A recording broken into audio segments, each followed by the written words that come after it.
Welcome home to USA Global TV and Radio, a place where dreams take flight, with authentic storytelling, diverse perspectives and meaningful conversations, where global stories unite and bridges are built beyond all borders. Discover world-class education, entertainment, hope and inspiration. Together, we're building bridges worldwide. Subscribe to our channel, USA Global TV. Download our app, USA Global TV. Be our guest or join our team. Visit usaglobaltv.com. Thanks to our founder and executive producer, Dr. Jacqueline Kerbeck. Music score by Yeffy Tang from Cloud Road Music. Voiceover artist Mike Porter. Creative direction by Paul Garcia. USA Global TV and Radio. Your home for global connection. All rights reserved. This video and its contents are the exclusive property of USA Global TV and Radio. Unauthorized use, duplication or redistribution in any form is strictly prohibited.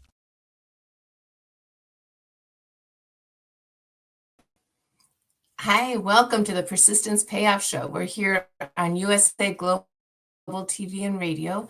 I'm your host, Kimberly SCHAFER. I'm the inventor of the Ring Thing, which is a waterproof patented ring holder.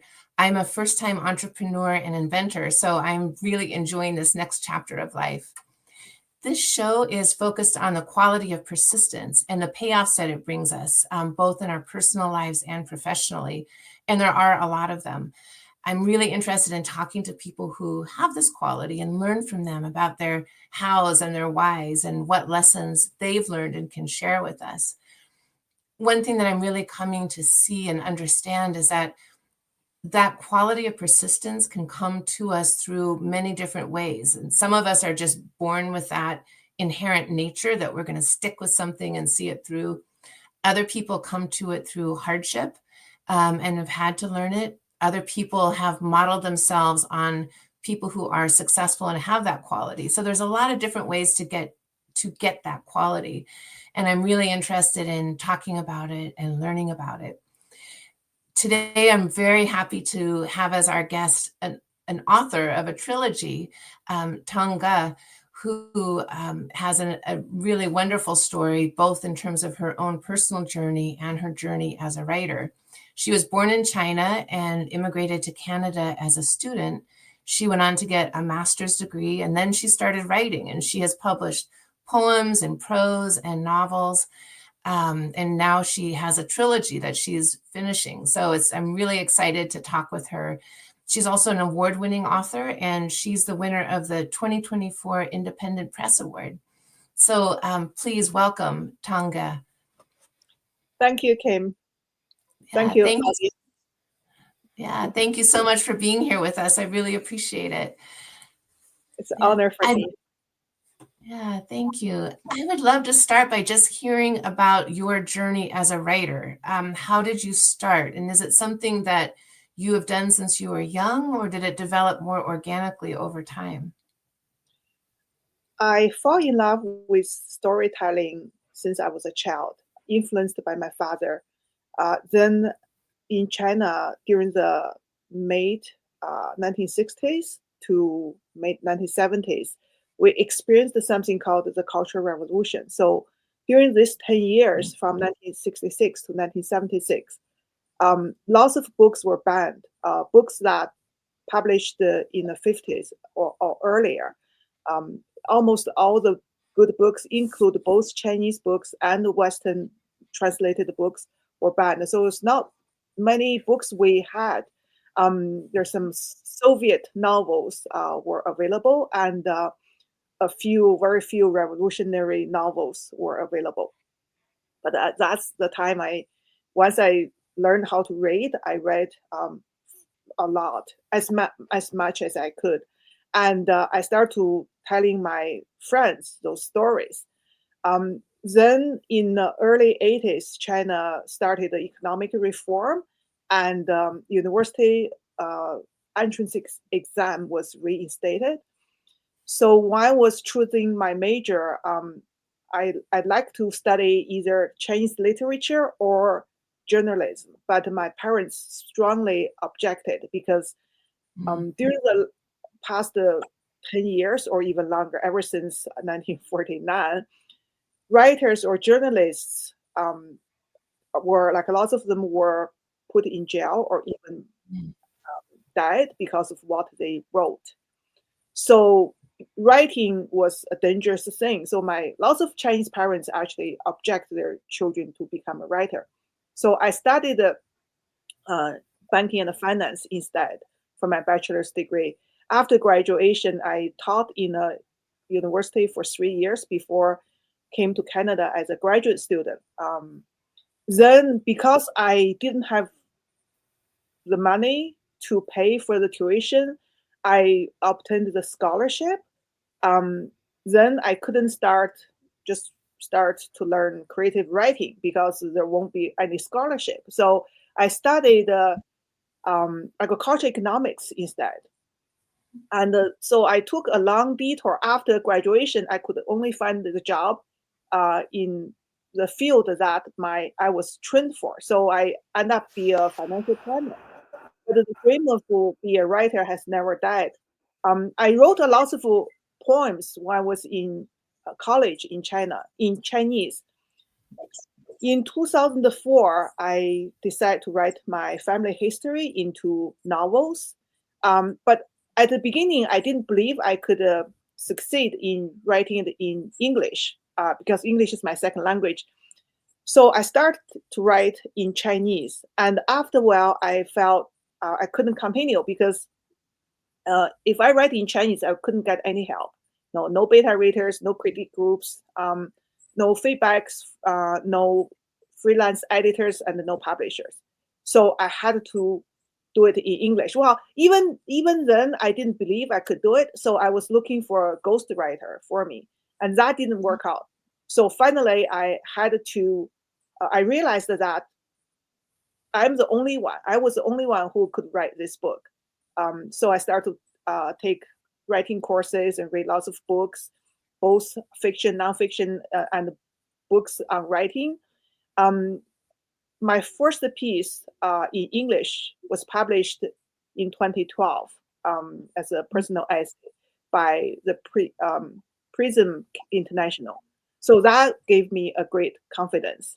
But it took about 20 years for me to finish this trilogy. It's a long journey.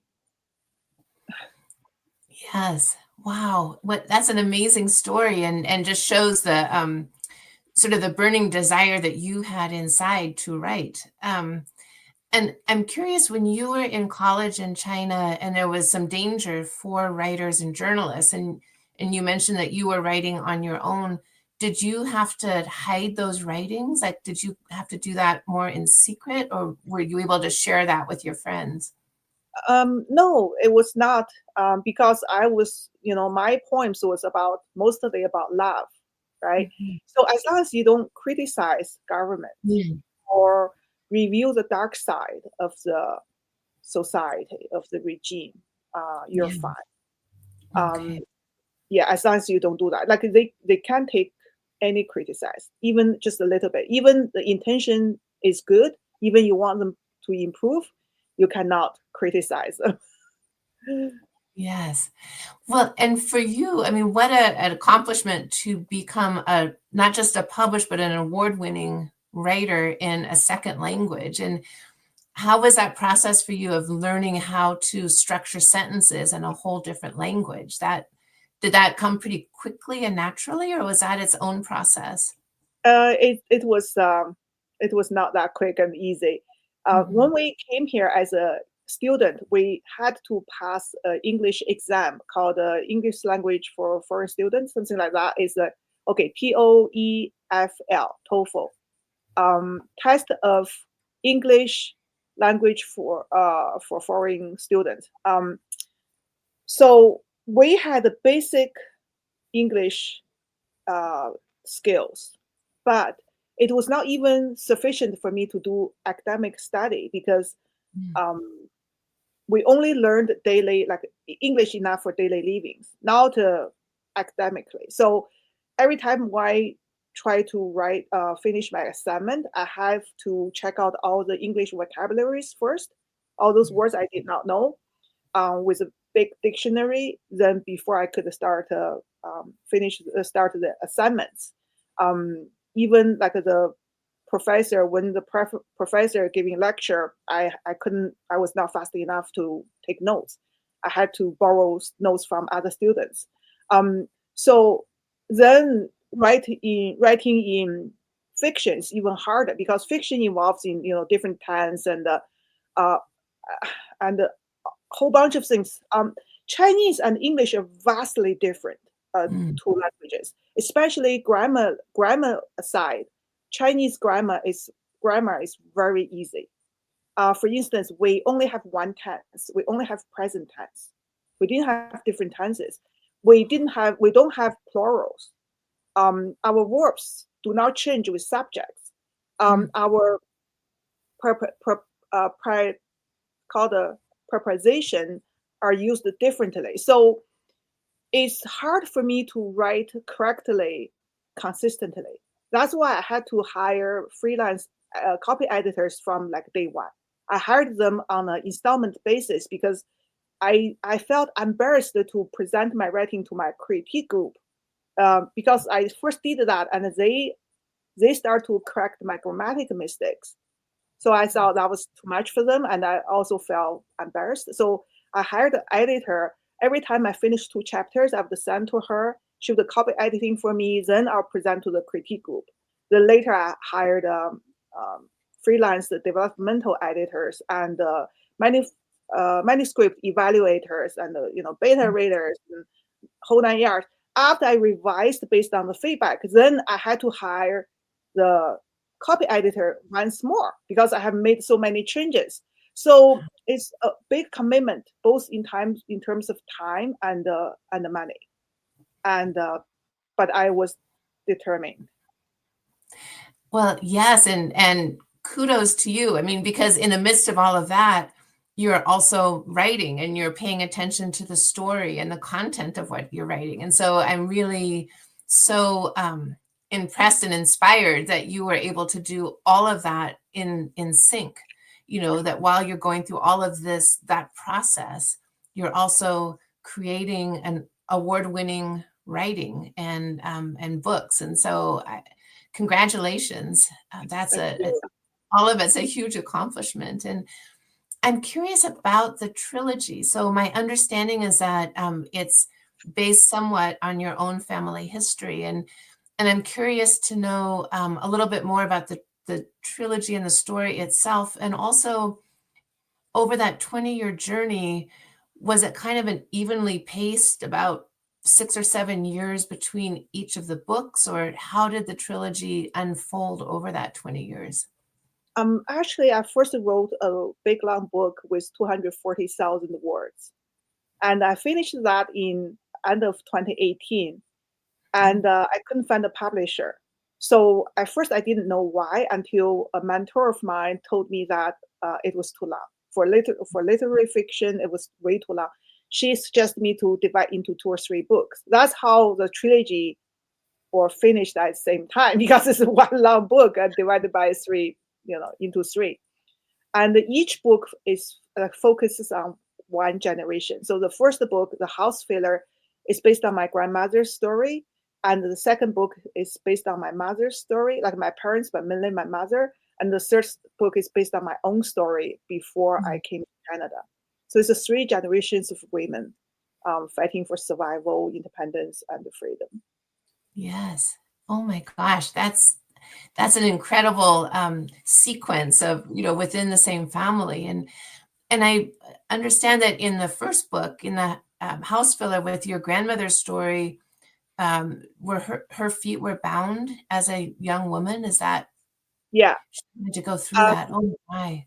Yeah, in Chinese culture, for like about 1,000 years, women's beauty was not measured by their looks, but by the size of their feet. So the tinier the feet, the more desirable. So for about 1,000 years, Chinese parents would bend their daughters' feet in order for them to marry well. Golden Phoenix, being a motherless child, her foot bending process didn't start until she was 6. So the ideal bending time was like 4 or 5. 6 was a bit too old, and That's one reason she didn't achieve the ideal size of 3 twin golden lily size. So golden water golden lily size is about 4 inches long. Yeah. And her feet was 1 inch too long. And also she was trained as a seamstress and then became the breadwinner of the family. So that's how she missed her ideal marriage age until she was 26. By when she was like way too old to marry a young lad in her age group. So she ended up marrying a widower. Again, in Chinese culture, in the old time, a woman who marries a widower is called a house filler. That's how the title comes from. Wow. Yeah. And when you were writing this, are these stories that you knew from your own just growing up in family lore, or did you actually sit down with your grandmother and then your mother and interview them and pull out some of these stories? Actually, I only met my grandmother once when I was about 3 or 4 years old, probably about 4 years old. So my mother is the one who told me her family story from like ever since I was a young child. But when I started to write the book, I interviewed my other families, like family members and relatives. And I also went back to China in 2015 to do the research. So I actually visited my grandmother's hometown. And so for her life story, it's based on my family, the information my family provided. But for some significant historical events and some other thing, I have done like a huge amount of research. Thanks to the internet, I was able to purchase the photocopies of the newspaper published in the 1930s and 40s. Wow. And some part in the novel was directly from the newspaper. I just need to change. For one part, I just need to change the setting and put the golden phoenix and the master Chen into that thing. And another newspaper report about the children's performance art group that was directly from the local newspaper published at that time. And also, I also read lots of books. I found that when you write a historical fiction, sometimes just read the books written by people like by today's author about the time is not enough. You need to. I read lots of novels published during that time, 20s and 30s and 40s, especially the fiction. It gives you the details. Right, just a normal historical book, history book. You don't, like the clothes people wear, the traditions, the wedding traditions, the funeral traditions, the building, the like the architect, the everything, fashion, and do they have makeup at the time? Do they have glass? Do they have like electricity? Like, how do you learn this without reading all these books? So that's how lots of details became very authentic and vivid. Wow. Oh my gosh, what an incredible process. And how was it when you got to the part where you were writing your own story? What was that experience like for you to write about yourself and your own journey? Actually, when at first I didn't start with a big long book. I wrote a part of my own story into a novella with only 8 chapters, and I sent it to different publishers. And there's a small publisher in Edmonton. They got back to me. I really appreciate that they gave me the feedback. Nowadays, you don't hardly get any feedback, right? If they don't publish your writing, they don't. But the feedback I got was they had a 2 readers group read all the submissions. In my case, they have 1 group, but in my case, it's divided into 2 groups. One group is for the publication, another group is against. They had a debate, and the group that against the publication won the debate. So that's how my writing was not published. But the feedback was they sensed there's a much bigger story behind this novella, and they wish me to expand it into a novel, which was true. I was just too anxious to send out, whatever I finished. I felt as a huge accomplishment already by writing this, but they said, okay, they felt I needed to expand it into a novel. So that was a time when I had to tell myself, no rush, be patient. If it takes years to finish, it takes years to finish. I can't wish for that instant gratification. Is that instant gratification? So basically, I just settled myself down and told myself this is for long haul. That's how I finished this whole trilogy after so many years. Yeah, that was also 2012 when that novella was rejected. So that is part of my own story. But of course, the third book is not the longest one and with more like details because it's my own. It is based on my own experience. The first book is shortest one because I don't know. I know my grandma's story, but not as much with much details as my own. So first book is shortest one, second book is mid-length, and the third book is the longest one. Well, that's, it's so interesting when you mentioned that the group voted against publishing. And so often when we hear a no, so you got a no, but it actually was a gift in that it was a larger yes. So it was an immediate no, but there was a big yes behind it, which is that we actually want more and we want you to do more and to write more. And so, I think it's to your credit that you absorbed that and you didn't get just put off by the no, but you listened to the larger message and did it. And here you have the trilogy now. Exactly. That's I would call it a blessing in disguise because yes. If that piece was published, I won't be happy with it. It was okay, but not as good as my later writing. Yes. Yeah. Well, and what is your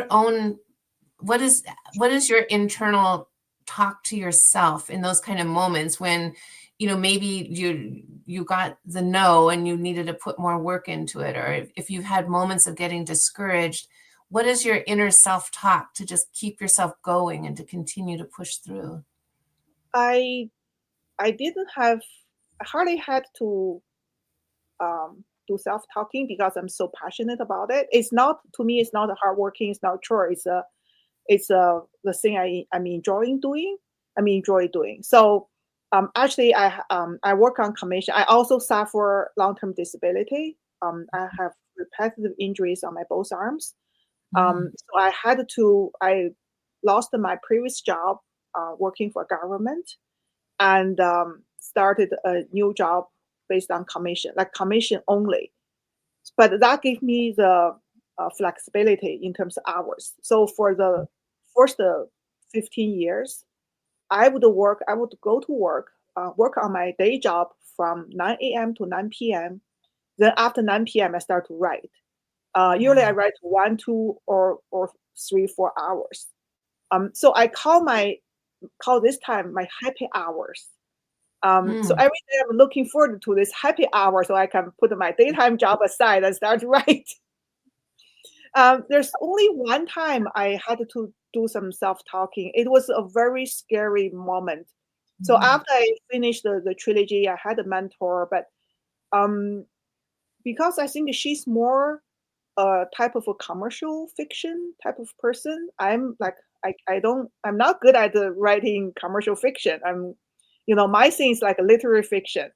So she want me to change my structure of my book from the middle point, like a current book, like actually from middle point. Then try to stuff the first half into the second half as like a flashback or backstories. I couldn't do it. It was extremely hard for me. I couldn't do it. So for a moment, I thought, okay, is that like all my work, all those years of hard work will be wasted? Like my book would never be good enough, will be never published. That was really, really scary. Then I learned that I have to follow my own intuition.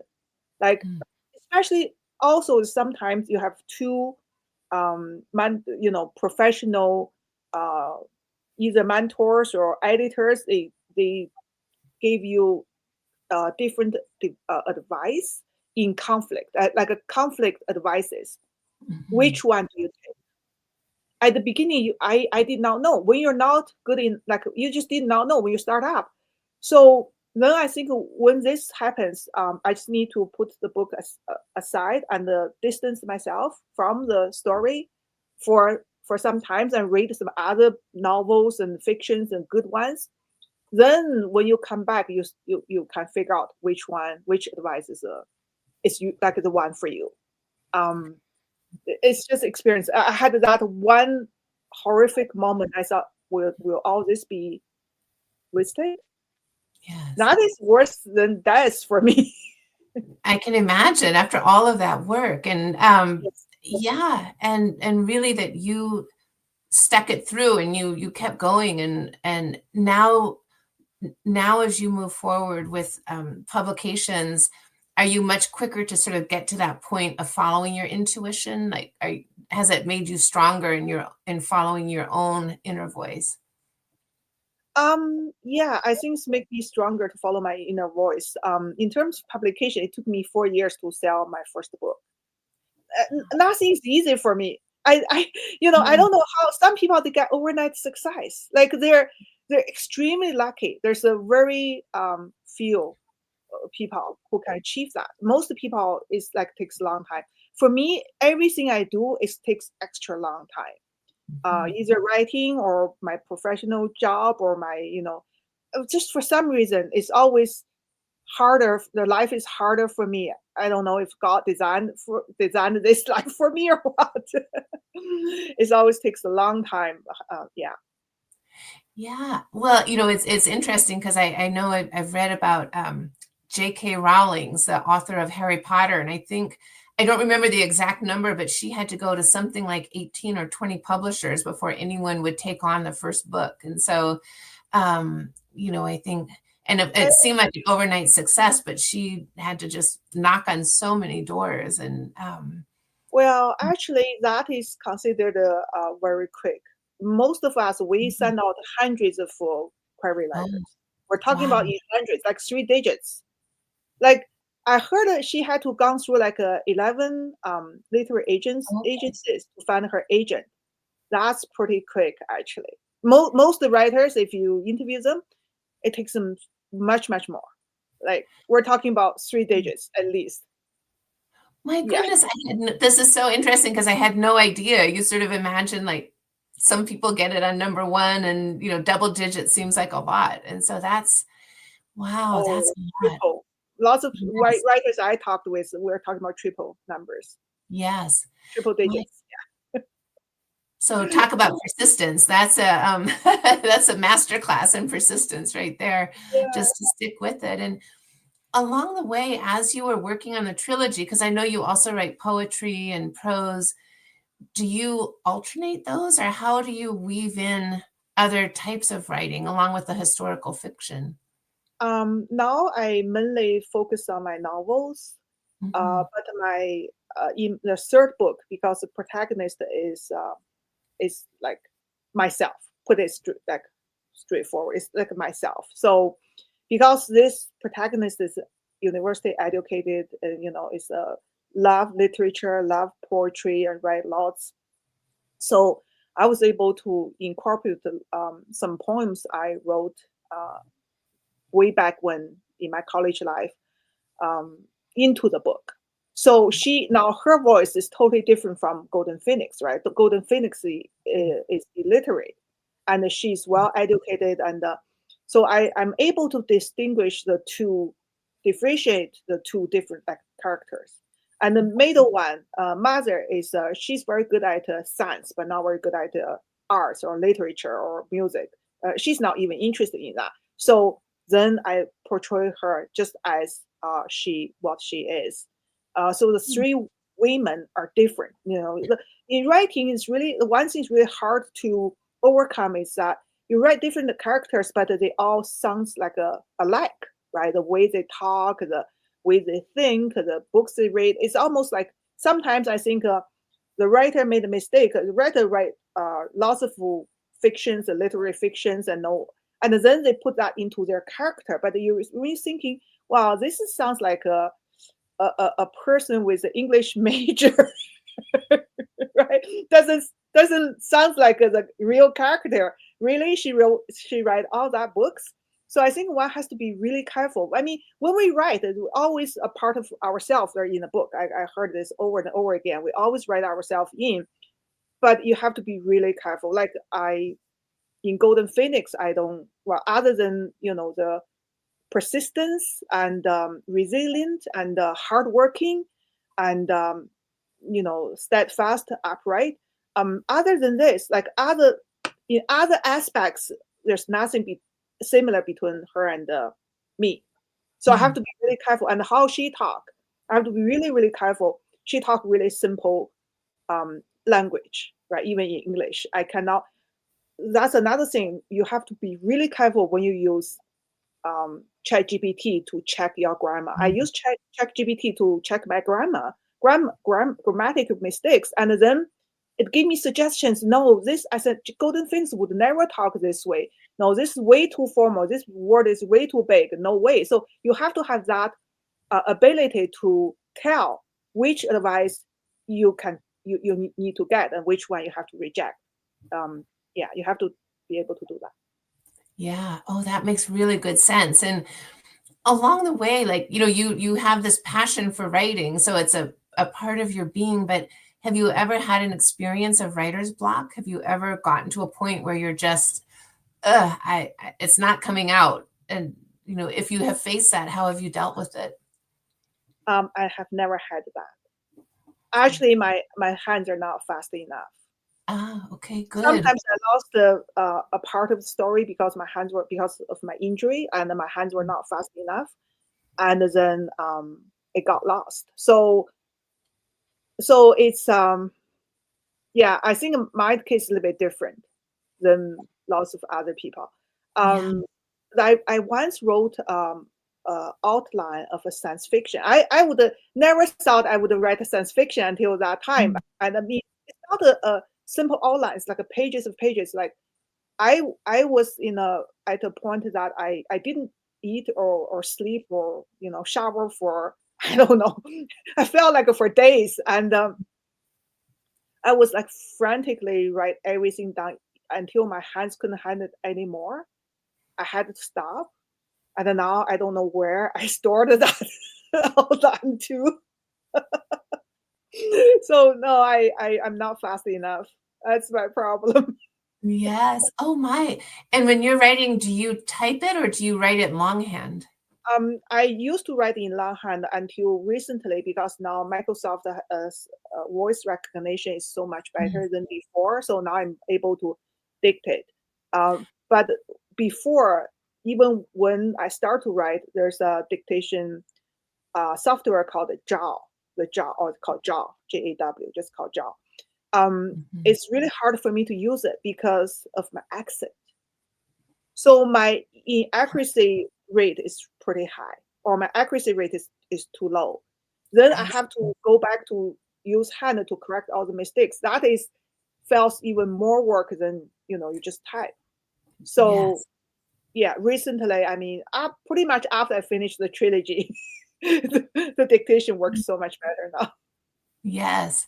Well, and now that you've finished the trilogy, and as you look at it and you look at each of the 3 books, including the part about yourself, do you feel that you came out of that a different person? Are there things that you learned about yourself that you didn't expect as part of that journey of writing it all down? Well, I think one thing I learned is that I can do this. Because as I said in the beginning, I didn't believe I could. I didn't. Now I'm more confident, much more confident, and I think each book will become better because I'm still learning. I'm still improving, and hopefully it won't take another 20 years to finish my trilogy. That's what I'm hoping. And also, there's something I knew from way even before I started. I don't believe or expect overnight success, so I'm not terribly disappointed when that did not happen. Because as I said, a very small percentage of people have that luck. Most people, we don't. As you said, some people, it seems like they achieved overnight success, but they actually worked really hard before that. Yeah, even like Microsoft, when I write the biography of Bill Gates, they worked like 10 years before they were so-called successful. That was like 10 years before that.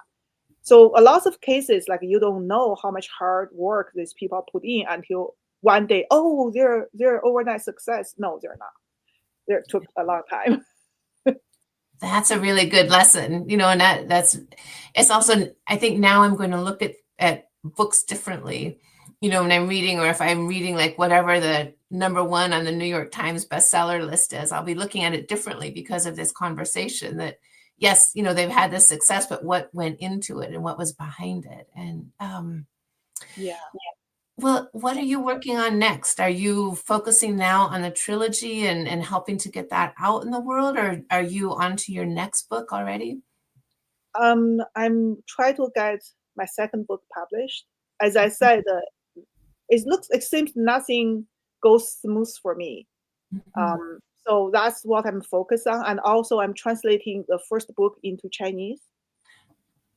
And the next trilogy I haven't started. Oh, I'm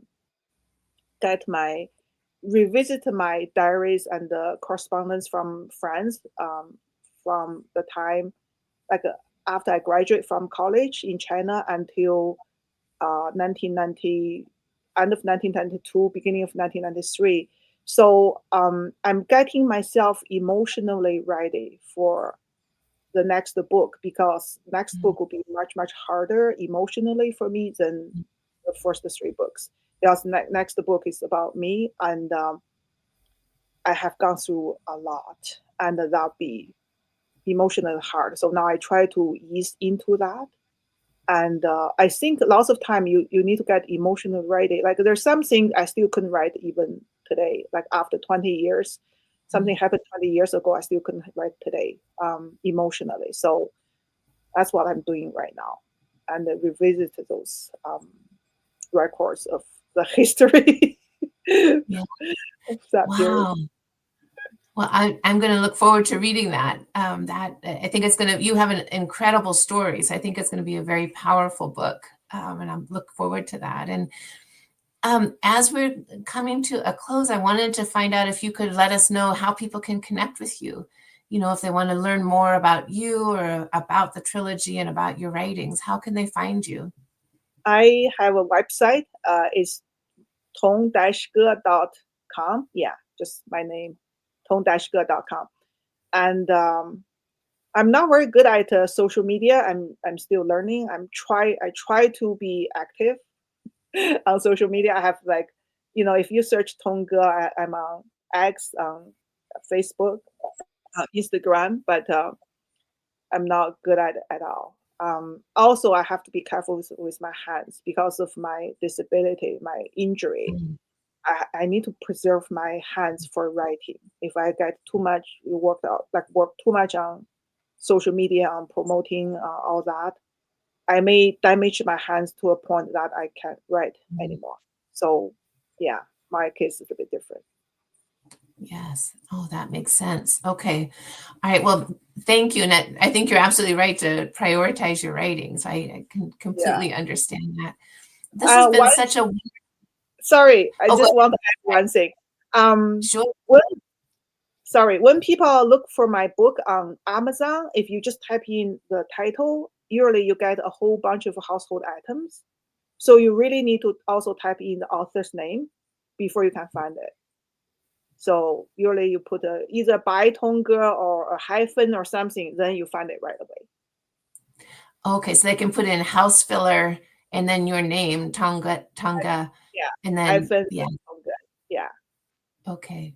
Oh, thank you for clarifying that, because it's true. Amazon, you never know what's going to come up. So if people can be specific, they'll be able to find you. Yes.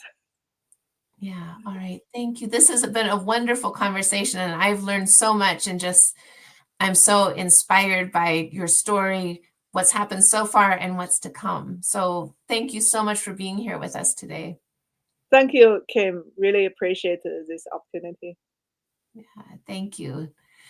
And, you know, I try to, I end every show with a quote. And so I found one today from Bill Bradley.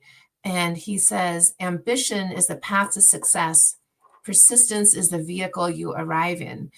And I feel like this quote really is appropriate to the conversation today, because Tong Ge has been so persistent, and that's her vehicle that she's arriving in. And she's doing it beautifully.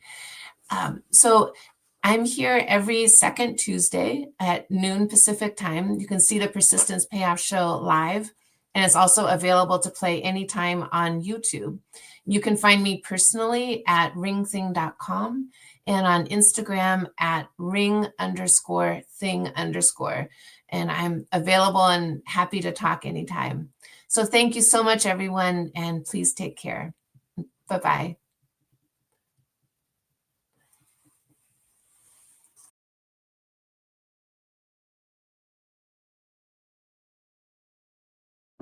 In a world full of noise, misunderstandings, and interruptions, master the art of listening with Dr. Jacqueline Kerbeck. Dr. Jacqueline Kerbeck is the listening mentor of USA Global TV and Radio, and the Amazon #1 best-selling author of Mastering the Power of Elevated Listening. Elevate your listening. Elevate your life.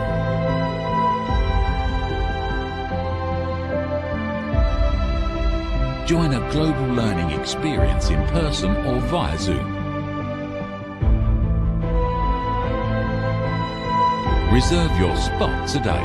usaglobaltv.com/book-your-session or drjacqueline.thinkific.com. Join Dr. Kerbeck's listening courses or hire her to unlock deeper connections and authentic conversations.